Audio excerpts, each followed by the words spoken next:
একটা 11 বছরের বাচ্চাকে এভাবে ধর্ষণ করেছে, নিষ্ঠুর ভাবে ধর্ষণ করেছে, তার চোখ খুবলে নিয়েছে, তার জিভ কেটে নিয়েছে, তাকে 4 জন মিলে ধর্ষণ করেছে। আমরা দুজন এভিডেন্সকে ধরে দিয়েছি, তারপরে পুলিশ একজনকে ছেড়ে দিয়েছে।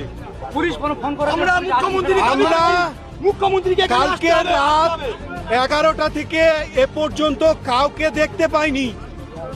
ইভেন্ট আধ ঘন্টা আগে পুলিশ এসছে, পুলিশ এসছে। আমরা বডি ক্যাম্প থেকে পুলিশ নিয়ে গিয়ে বডি শনাক্ত করেছি, সেখান থেকে তুলে নিয়ে এসছি। পুলিশ ঘুম এখনো ভাঙেনি, একটা 12 বছরের বাচ্চাকে রেপ করেছে 4 জন মিলে। আমরা চাইছি অবিলম্বে ওর ফাঁসি। মুখ্যমন্ত্রীর কথা অনুযায়ী ওর এক্ষুনি বাড়ি ঘর ভেঙে দিতে হবে বুলডোজার দিয়ে।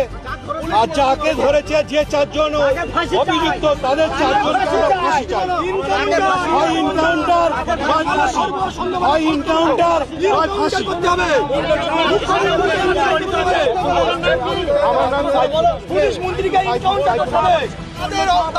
আমি বলছি পুলিশ থাকতে কেন শান্তনু সে এখান থেকে আসামিকে নিয়ে চলে যাবে? পুলিশ থাকতে কালকে বিকেল 4:40 থেকে একটা বাচ্চা 12 বছরের বাচ্চা নিখোঁজ ছিল।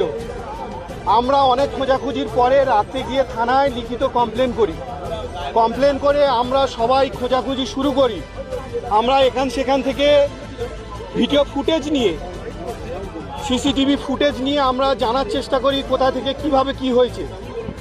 আমরা ওখানে যারা ছিল বা যাদের থেকে আমরা ফুটেজ পেয়েছি, তার থেকে একজন বারুইপুর থানার সিভিক, সে মানে ওই ছেলেটাকে কোনো রকমভাবে চিনতে পেরেছিল। তার থেকে আমরা সোর্স মারফত পুলিশ নিয়ে আমরা তার বাড়িতে যাই। বাড়িতে গিয়ে ওকে তুলে ওখানে নিয়ে গিয়ে তাকে কিছু জেরা করার পরে ফের ও আরেকজনকে নাম বলে, তার সঙ্গে নিয়ে আমরা ফের তাকে গ্রেপ্তার করে পুলিশ আমাদের সঙ্গে যায় একজন ক্যাম্পের। আমরা সবাই মিলে তাকে ধরে নিয়ে থানায় ক্যাম্পে দিই, ঠিক আছে।